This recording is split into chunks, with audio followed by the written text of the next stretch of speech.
There is no way on earth that Indiana was going to go up 3-1. There's just no way. Now I understand, right? OKC, if they go down 3-1, they are not coming back, okay? This is not a 2016 LeBron James-led Cavalier team on the best beat for destiny. This is not them, okay? So if they go down and lose game 4, there is no way that they were going to win 3 straight and force a game 7 and win.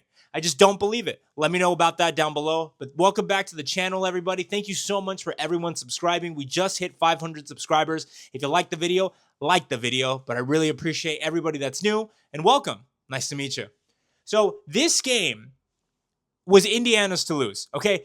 They were shaky throughout this game, but in reality, they played the best basketball that they could for 3 quarters, okay? Indiana was poised, they were calm, they had the energy, they had the crowd, they were playing in their home, and they just couldn't close the door.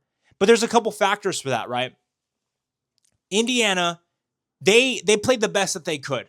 Obi Toppin, 2 back-to-back threes. I mean, that was the biggest lead that they had was when he made those back-to-back threes, and Indiana was up 10 late in the third quarter, okay? But in the fourth quarter, OKC shined. But more specifically, SGA. He had a terrible game for the first 3 quarters of this game, and in the fourth quarter, I'm not going to lie, some of the refereeing was out of this world. He had 24 points. I think it was 22 points going into the fourth quarter. And at the end of the game, in the fourth quarter, he scored 11. He ended the game with 35 points. Okay, that is unbelievable. He shot so many free throws down the stretch, and the Pacers missed a whole bunch of free throws. But in reality, it was SGA at the free throw line, and that's really what catapulted this game into what it turned out to be. And that's why OKC won by 7 points. So with that being said, OKC played probably the worst game that they could. Missing shots, low energy. They just did not have it in this game, okay? So Indiana, they had him. They had him by the throats. They had him, their foot on the neck, and they just could not close the door. But honestly, this is what I want, though. I want there to be a game 7. I want there to be good basketball games. Unlike last year's NBA Finals, where it was just a completely lopsided affair, right? I understand the Mavs won game 3, or game 4, whatever it was, but there was just no, the Boston Celtics were just so much better than them, and Luka just disappeared in the finals.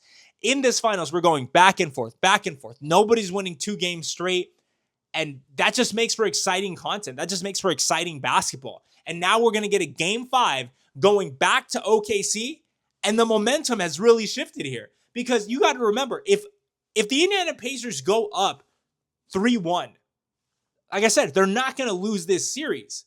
And they were on the brink of greatness to push themselves higher and higher and higher, and they just could not close the door. SGA and his free throws could not, they got in the way of that, right? So that's insane right there in and of itself. So now we're getting a game 5. We're going back to OKC. I can't wait for that one. But I'm going to be honest with you. The momentum has shifted back to OKC.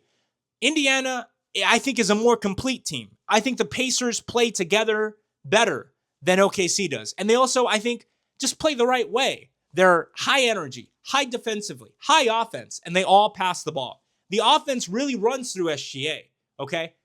And now that we're going back to Oklahoma City for game 5, that place is going to be buzzing. It is going to be rocking. And ultimately, I think that they're going to win game 5. And then I think that the Pacers are going to win game 6, and we're going to go back to OKC for game 7. Whoever, though, said that this was going to be a boring NBA Finals, I don't think you understand basketball, because this NBA Finals has been the best in a while. So I'm really, really excited, and we'll see if the MVP curse holds up true. We'll have to wait and see. And again, I mean, technically OKC in 6 is still possible, and Pacers in 6 is still possible. So we'll have to wait and see. Let me know down below, who do you think is going to win game 5? I'd love to hear about it. Thank you again so much for watching this video, and I'll see you in the next one. Peace.